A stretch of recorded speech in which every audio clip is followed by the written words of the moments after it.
Welcome, welcome. A quick announcement. 2 friendly owls will join us. They will show you for every new chapter if I will be sharing my story or if I will be teaching.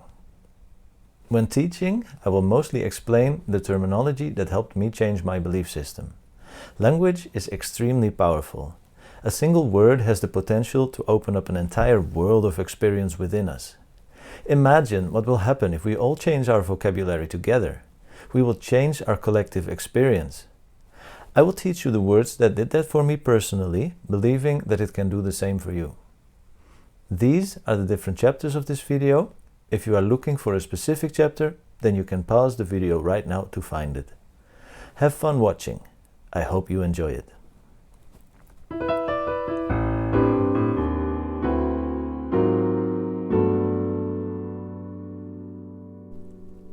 It seems right to start by discussing the words from the video title, Christianity and Transcendence. We all know that Christianity is a movement of people following the teachings of Jesus Christ, the Son of God. But the Christianity I speak of first is not external but internal. Christianity is not just a movement of people outside of ourselves objectively. Christianity is what it means to us personally first, subjectively. Christianity is what we make of it. It is how we decide to feel about it. The way I searched for God was very sincere but not healthy. Others going to the same churches that I went to probably had a healthier experience of their faith than I did. So, when I speak of transcending Christianity, I speak of my personal subjective Christianity 100%. That said, I also believe 100% that the traps, the snares and the pitfalls of religion and the power of social group dynamics can and must be discussed objectively too. I believe that even though Christianity is subjective and personal first, that an objective understanding of the psychology of how believers internalize their faith is essential for increasing the emotional health of our spiritual experience. Transcendence literally means to climb beyond. It means to become a better version of ourselves. It does not mean becoming better than others. Transcendence has to do with letting go of attachments to something outside of ourselves that no longer serve us. It does not mean that we turn our back on something. I, for example, have not turned my back on Christianity or Jesus. I still like to play the piano in church to worship God. You will not hear me say that people cannot find God in church. I just believe that God is bigger than Christianity. It could even be argued that Christianity is an attempt to put Jesus in a box.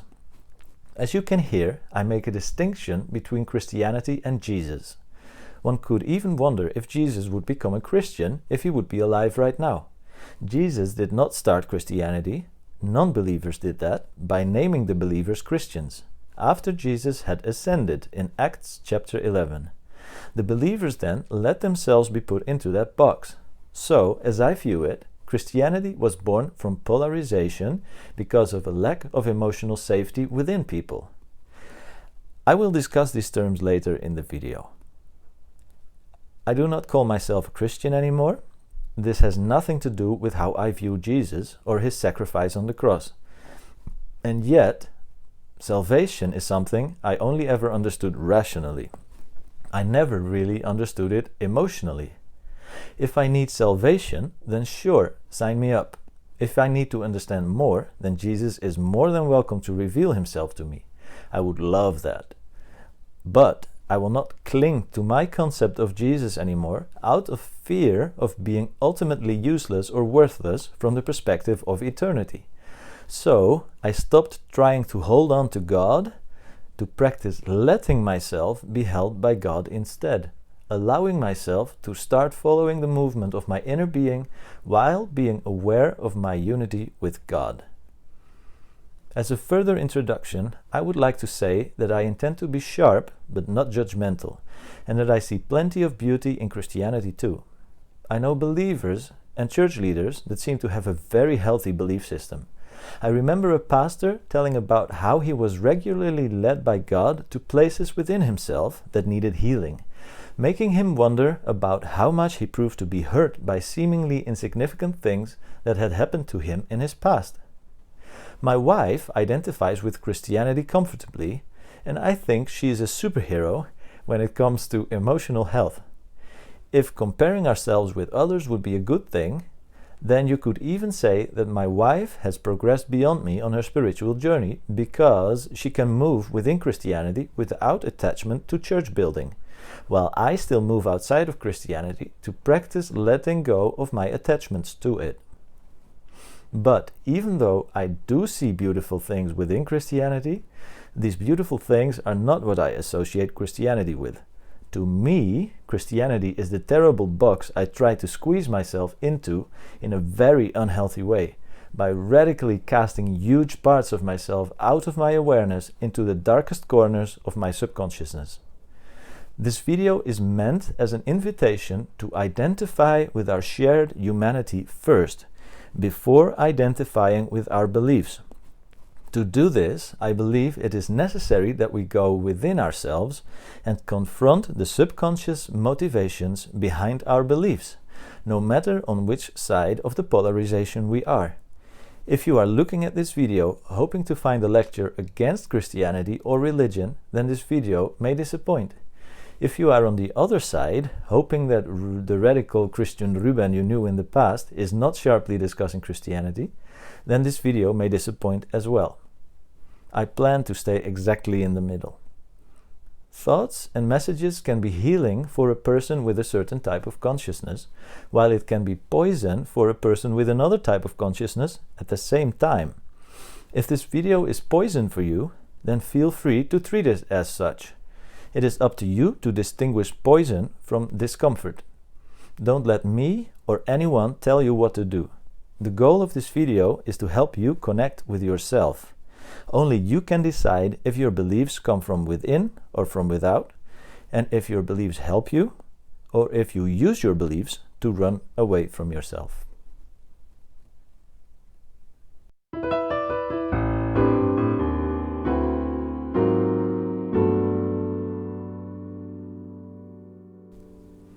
It seems like a good idea to share the big picture of what I am trying to communicate with this video. This big picture can actually be put into a single big picture. Peter Scazzero made an illustration in his book, Emotionally Healthy Spirituality. After the next sentence, I will put it on the screen. Feel free to pause the video to let the picture speak for itself before listening to me discuss it. Many believers and even church leaders seem to be comfortable on the level of behavior and dogma, which is stage 3 in the image, not knowing how to progress in their spiritual journey. Going through the wall to stage 4 requires going deep within ourselves. It means confronting the deeper subconscious motivations behind our belief system. This can be very painful and requires great emotional vulnerability. You actually have to become a different person, leaving behind who you were before knowing the new version of yourself. This chapter may not be about vocabulary, but this process is sometimes called the dark night of the soul. It can take a short time, but it can also take a long time. This process can be compared to the caterpillar turning into a butterfly inside a cocoon. For me, this dark period has lasted for years now. I still believe myself to be in stage 4. Making this video, however, could indicate that I am heading into stage 5, the journey outward. These stages of faith, as described by Peter Scazzero, could be worth comparing to the 4 stages of spiritual growth as described by Michael Beckwith. I believe the wall described by Scazzero is the same crossing as displayed here, between the manifestor consciousness and the channel consciousness. To end this chapter, I would like to share a quote from Ram Dass.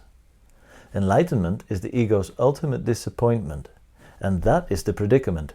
You see the fact that your spiritual journey is an entirely different ballgame than the one you thought you were on.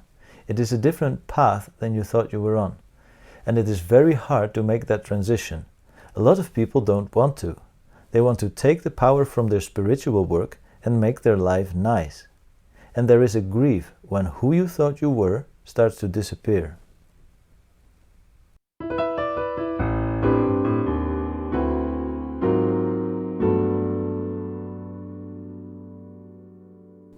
I became very religious when I was about 13 years old. I had seen and heard powerful men of God preach and move in the power of God. They were and still are examples in Pentecostal Christianity. I wanted to become special too, because I did not love myself. I could see through the emptiness of materialism, and I realized that the only way to really become special, also in the eyes of God, was to become supernatural. I also realized that the only thing that really has value is that which is eternal. At school, I had learned that any number divided by infinite is 0. So, our short lives are literally nothing compared to eternity, worthless unless we are able to touch eternity during these lives. So, I made an inner vow to become a man of God, no matter the cost, even if I would have to walk around like a zombie for most of my life. If only I could make a difference that has eternal value in the end, then it would be worth it. I did the only thing I knew to do. I turned up my willpower to the maximum, and I rejected my worthless earthly life and my connection with other people, because ultimately we are alone on this earth anyway, and I did not believe people around me could understand me. I hoped that this way I could convince God to show up and have Him give me some of His divinity. At that time, I did not have the insights I have now, so I really did the most noble thing I could do. I did not see how unhealthy it really was, and that I actually turned my back on life because I did not love myself or my life. In hindsight, it is no wonder that I developed mental health problems that started around that period in my life.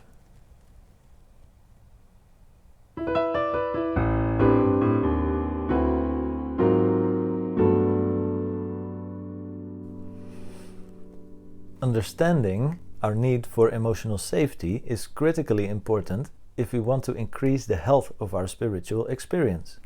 We all believe what we believe because we need to believe it, to create a sense of safety for ourselves. Our deep-rooted need for emotional safety seems to be the major drive for people to take on religious beliefs. Religion creates a seemingly safe box which narrows the believer's perception of reality. A smaller box feels safer than a bigger box. There is nothing wrong with this per se. It is just that narrowing our perception of reality also narrows our experience of ourselves, which means pushing away parts of ourselves that do not match the experience that we chose, effectively polarizing our inner being, reducing the peace we have within ourselves. Emotional safety has everything to do with our need to judge. Everything within the religious box we created is judged good, and everything outside of it is judged bad. We create our inner world as a replica of how we perceive the world outside of ourselves. If we perceive everything external in terms of good and bad, then we introduce duality or polarization inside of ourselves too. As outside, so inside. As inside, so outside.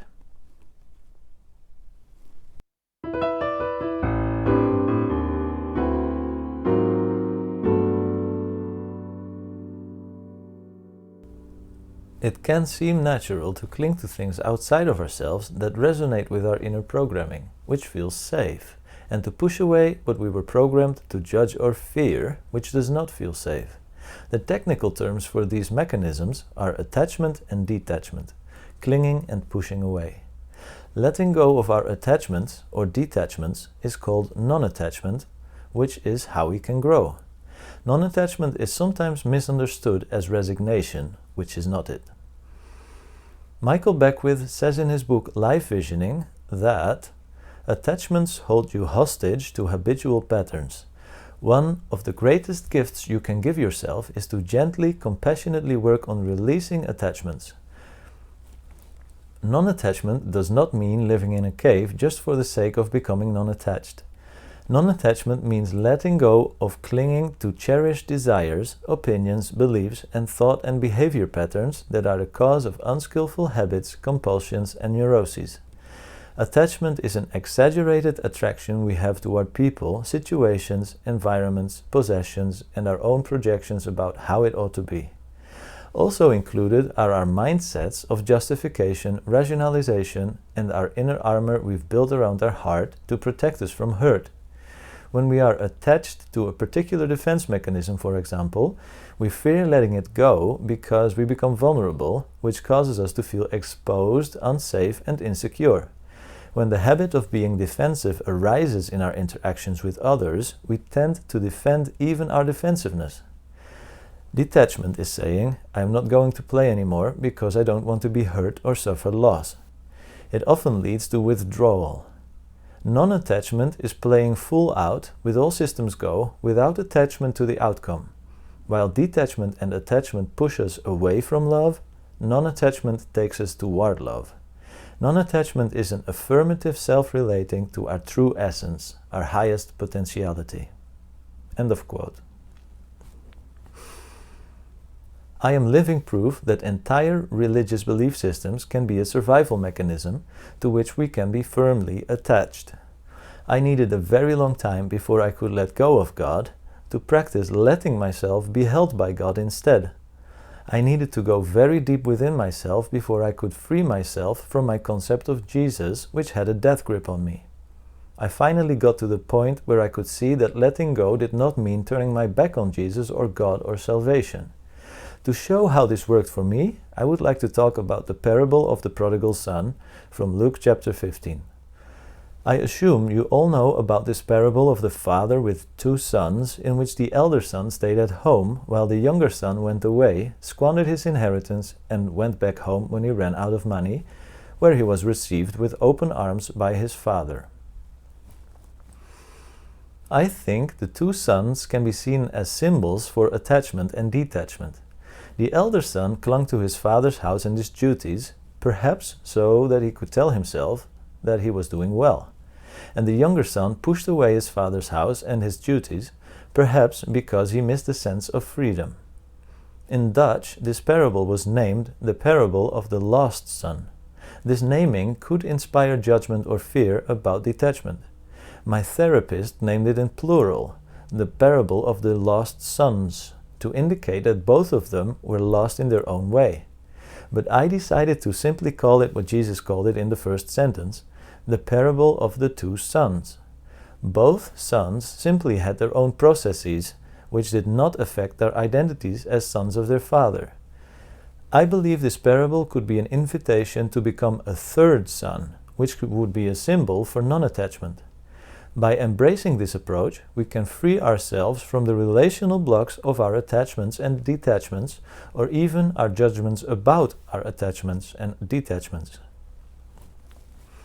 I, defining myself as a third son, feel free now to go on a journey of discovery in good harmony with the father of the house, which could symbolize my concept of God in my previous paradigm. I do not throw away my old paradigm, I just want to broaden my horizon.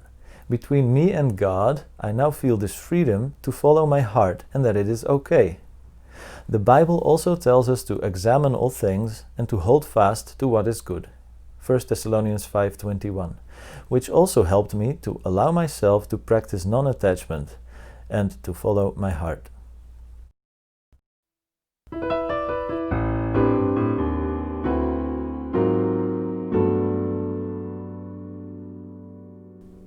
I was born on Aruba. My Dutch parents decided to live there for a few years. My father took a job as physics teacher there, and my mother finished her studies to become a doctor on Aruba. I understood that she had copied half a library of medical information, which she brought with her to be able to do so. It could be that even before I was born, I already developed what probably is my core problematic belief, that I am the problem. We lived on Aruba until I was 3 years old, before we went back to the Netherlands, where I did most of my growing up. Most Sundays, my parents took me to a Protestant church where they worship by singing along with an organ. At a certain moment, we had neighbors that were leaders of an evangelical or Pentecostal church in our town, where they had a worship band on the stage. The distinction between evangelical and Pentecostal churches is not always very clear, but Pentecostal churches have a slightly greater expression of their desire for the Holy Spirit to move through them supernaturally. So I think this church was definitely Pentecostal. When I was still very young, like I think 10 or 12, I decided to go to this church, and my family decided to go with me. It did not take long before I decided I wanted to be baptized too. That was about the time I made the inner vow to become a man of God, because I wanted to become supernatural or special. I wanted the real thing, so I could be seen positively instead of being the problem. The mental health problems I developed after that, however, gave a lot of tension in the family, which made me feel all the more that I was the problem. The handicap that I developed I sometimes call my oversensitivities. The medical terms for my handicap are misokinesia, hatred of movement, and misophonia, hatred of sound. Normal things people do can be torment for me, like repetitive motions or sounds. The worst thing, for example, is when people cross their ankles and caress their feet against each other, especially with socks. One time on St. Nicholas Eve, my father sat on the couch with his feet up on the coffee table, caressing his feet against each other. I fled back to my room where I could not get rid of that image, so I hurt myself. I smashed a glass jar against my forehead. If you look closely, you can see the scar here in the middle of my forehead. The theory that resonates with me most of all is that I created my sensitivity issues as an allergy for relaxed expressions of enjoying everyday life, which I did not enjoy at all. I hated it because it connected with me with the feeling that I was the problem. I could not handle that. So my mental health problems seemed to be linked with my unhealthy belief system and my inner vow to become a man of God. I did the noblest thing I could do, but the subconscious motivation behind it was that I rejected and pushed away my earthly life, in which I was the problem. Because of that, I had turned myself into a sincere and faithful, but disconnected and lonely warrior with an allergy for relaxed expressions of everyday life, fighting for his prize to become supernatural.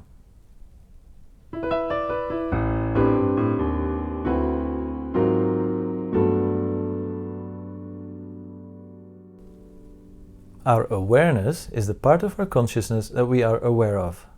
Our subconsciousness is the part of our consciousness that we are not aware of. We all agree, at least conceptually, that our subconscious mind has great influence. Despite of this, we can continue to narrow our perception of reality, as I explained before. This means that we push more and more of ourselves into the subconscious mind because we cannot handle what is going on inside of us. The opposite movement of opening ourselves up to and connecting with what is going on deep inside of us, in our subconsciousness, is called expanding our awareness. I have never heard the need for expanding our awareness discussed in church. It could seem as if the function of religion is to help people run away from themselves, to give them an excuse to stay blind to what they lack in their inner being. Some people may need to do this for some time, and as I said, there is nothing wrong with this in itself. It is just that I see now that there is more than just living our lives running away from ourselves, and that it is healthier to learn to integrate the parts of ourselves that we push away. Another way to explain how we push parts of ourselves into our subconsciousness is as follows. Conceptual beliefs create a mental barrier between ourselves and the emotional lack within us, so that we can stay blind to it. This increases our subconscious programming and decreases the experience of the part of our consciousness that we are aware of. I recently heard a one-liner worth sharing, that life is not birth, but awareness.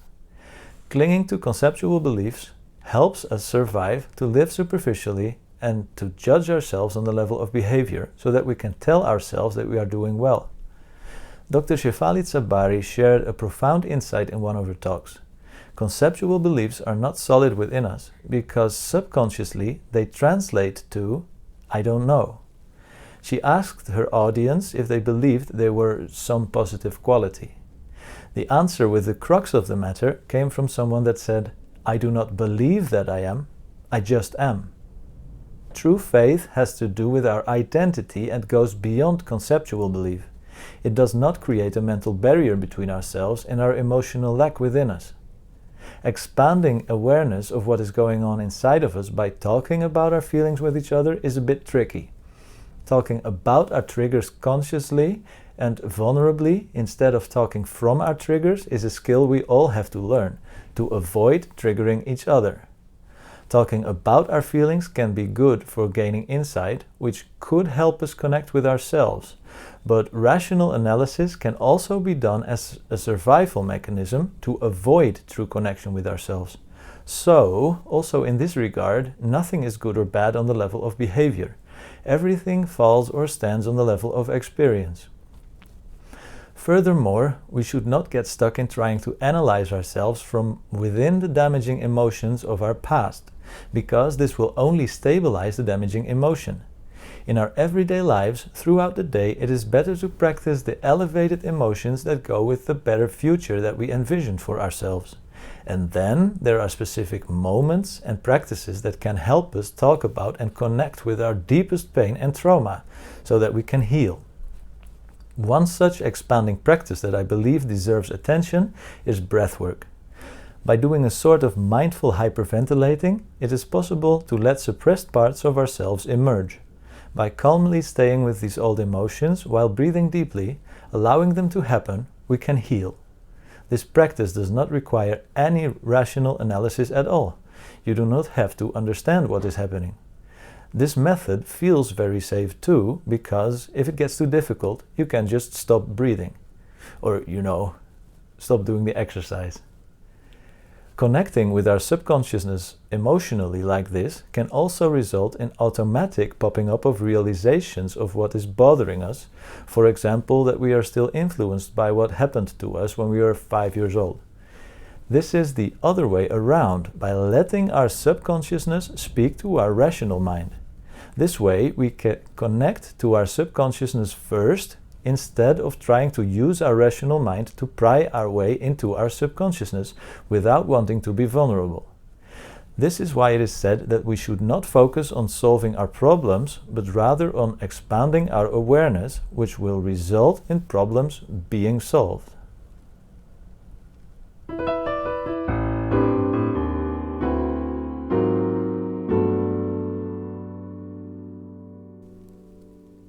After finishing secondary school, I went to a Pentecostal Bible school called History Makers for a year, which appealed to my desire to make history for God. After that, I studied physiotherapy for 3 years, which failed in the end because I was too unsure of myself. I had no idea who I really was. After that, I studied electrical engineering, which was more in line with my qualities, and I got my bachelor's degree cum laude even by studying very hard. I knew I needed to graduate cum laude to improve my chances at a job, because I'm not so good at making good first impressions. I got a job where I worked for about 7 years, mostly programming specific chips for high-speed digital data processing, developing flow meters. In hindsight, it is crazy how I managed to survive for so long in a high-tech environment with my mental health problems. I did not get results very fast, but I got everything done. But finally I broke down, unable to continue. I have not had to work since then, receiving a percentage of my last income from the Dutch employee insurance agency. I can work on getting better full-time now, which is a process of many years for me. Getting better means taking a closer look at my belief system as well, because my mental health problems were probably caused by my unhealthy religious beliefs.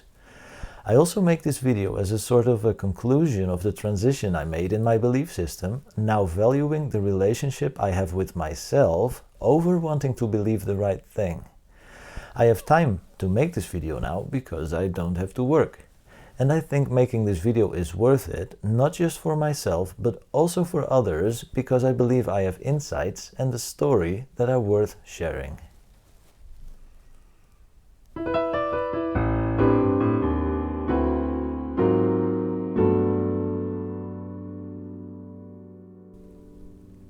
Non-duality also is a very important term. Non-duality means unity or connection, which is why it is also called unity consciousness. Non-dual awareness can be a profound spiritual experience which has the potential to drastically change people's lives for the better, as they experience the unity of all things. Duality is the opposite, which means polarization or separation. Non-duality can be seen in the light of relationships we have with ourselves, with others, and with God. I already spoke about our internal emotional safety influencing the unity we experience within ourselves. But emotional safety also influences how we relate to others because it changes how we perceive the self and the other. So-called ego perception increases duality or polarization within our relationships because of seeing the other as a threat. The abundance of emotional safety, on the other hand, can help us see that we are each other. We all are unique expressions or aspects of that which we all are, which is what makes the difference between the ego and individuality. Living from ego perception increases duality or polarization, while embracing and even developing our individuality can increase our experience of unity because we stop seeing the other as a threat, while at the same time being our unique individual expression of all that we are. We are each other whether we believe the same things or not. What another person stands for can seem to oppose what we stand for, while it can also be seen as the other side of the same coin. Embracing this starting point of unity increases the experience of non-duality, unity or connection within our relationships, even outside of the groups of people we identify with. I think we can even learn to see difficult others as parts of ourselves we do not know yet. And then, emotional safety increases the experience of our unity with God, just as a lack of emotional safety increases the duality or separation we experience in our relationship with God. Just as we all are each other, emotional safety can also help us embrace the starting point that we are God, like a wave is the ocean. The Bible also speaks of believers being the body of Christ, which means that believers are God too. They may not be the head of the body, so there may be an order to the unity, but we are it to begin with. So, God can also be called our superconsciousness or our higher self, and we can still worship God. My Christian belief system never helped me to go beyond conceptual beliefs. I have experienced many moments in worship in church during which a presence of God could be felt. But these experiences never helped me stop my grasping at life or my trying to become something, out of fear of being ultimately useless. My entire starting point was that I used Christianity to run away from myself while being stuck in compulsively controlling myself on the level of behavior, hoping to get somewhere. Because of this, I was unable to internalize the presence of God in my everyday life. Surrender and living in the now was pretty much impossible because of this. I now understand that we should not try to surrender to a God outside of ourselves, apart from ourselves. It does not work, because grasping at and clinging to ideals out of ourselves because we run away from ourselves. We are afraid to face what is going on inside of us. This makes us get stuck in lack-based spiritual practice, which increases duality. We should surrender to what is trying to emerge from within us instead, while being aware that we are one with God. This is why it is said that he who knows himself knows his God. Our compass is inside of us, not outside of us, at least not while being disconnected from ourselves. Eckhart Tolle also says, if you get the inside right, the outside will fall into place. A well-known Bible verse is James chapter 4 verse 8, "Draw near to God and he will draw near to you." In Dutch it says, "Approach God and he will approach you." Ultimately, this does not work, because embracing this state of going somewhere translates subconsciously to, "I am not there. I don't have it. I'm in lack. Poor me. I will not give up. I will persevere. God, don't you see how willing I am?" I was very good at making myself get stuck in this hope of getting to God, while never progressing because of this mechanism. Once I saw coasters that had printed on them, "Free beer tomorrow." This is funny because tomorrow the coaster will still say tomorrow, and so on. The day it is all about will never come. We can make what we want or even pray for get stuck in the future. This does not mean that the Bible verse is wrong, because trying to approach God can be very helpful for people getting out of a victim consciousness. This attitude of trying to approach God can help them take responsibility and move into a manifestor consciousness, in which they learn to make the best of their lives by their own strength. But at a certain moment we have to realize that unity with God has to be embraced as a starting point. This can be compared to electrons moving to another energy level. They don't try to move towards another level, they just make the next level their thing. Electrons jump to another starting point. So, also in our spiritual lives, we have to learn to apply this principle of quantum jumping. This does not mean that we don't have processes anymore. It means our processes are about stabilizing our new starting points emotionally instead of trying to get somewhere. Learning to move in the spiritual proves to be much more in line with the energetic laws of quantum physics than with the bigger scale physical Newtonian laws of movement, which we see around us every day.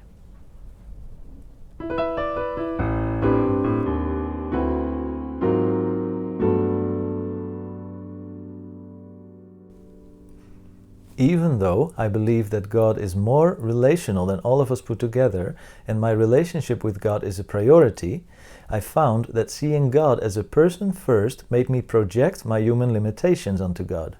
These projections of our human characteristics can also be called anthropomorphic projections. I like words. God may be more than just a person, and God may also be more than just the universe, but for me right now it is helpful to see God as the universe. Seeing God as a person first got in the way of my relationship with God. Seeing the universe as God also seems to be more in line with how our inner being works, considering the law of attraction, for example. My personal description of the law of attraction is that it describes the mechanics of prayer. It teaches us how everything is vibrational and how we can receive from God. Joe Dispenza says that we should have a clear intention with an elevated emotion to attract from the universe, or in my words, to pray to God. The feeling is the prayer. I used to pray by lowering my emotional baseline, throwing away my energy, trying to show God I was serious, hoping to convince Him to do something. My prayer was practice of emotional lack and separation. The bad feelings I practiced were the order I placed with God, so God gave me more of that.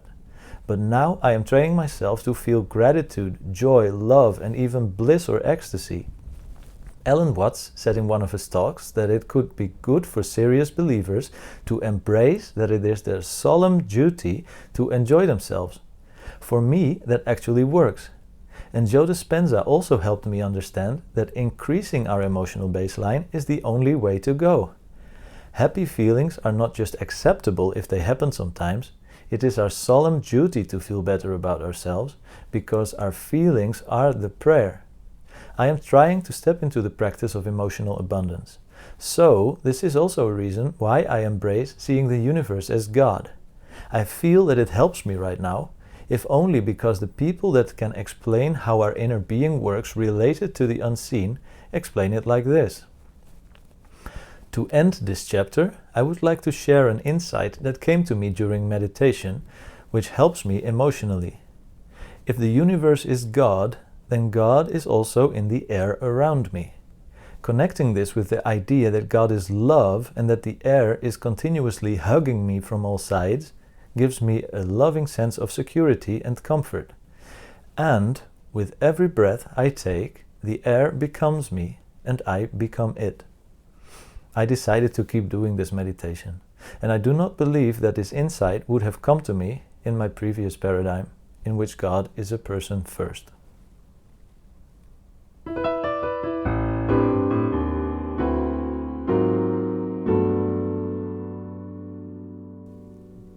To conclude this video, I would like to say that I do not regret my unhealthy search for God. I have made a unique journey, and I have a unique depth of understanding and insights now.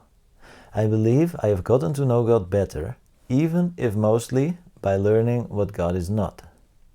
I have transcended Christianity now, in that at least philosophically I made a transition from confessional spirituality to non-confessional spirituality. Confessional spirituality, like Christianity and Islam, require a certain belief.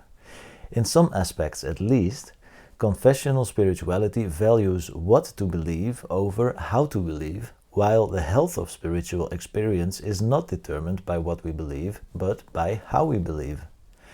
Non-confessional spirituality, like Buddhism and mysticism, do not require us to believe anything. Non-confessional spirituality seems to bring psychology and spirituality together like an embedded electrical engineer brings hardware and software together. It is about making it work before it is about anything else. Alan Watts had a saying that I believe is accurate for me too, namely, "The fool that persists in his folly becomes wise." That is exactly what I did. I persisted in my folly, and at the end of it I saw that it does not work as I had hoped. Because of this, I have learned a great lesson in my life that is worth sharing. I still have my mental health problems, but I have found a measure of courage to follow my heart, and I found a greater measure of peace within myself because I'm not clinging to Jesus anymore out of fear. Everything in my life is exactly right, even with the struggles that I still have. I want to end with the words I say every morning when I wake up. I surrender to the presence that is never an absence, and I am thankful for my life, for my wife, for my health, and for my wealth.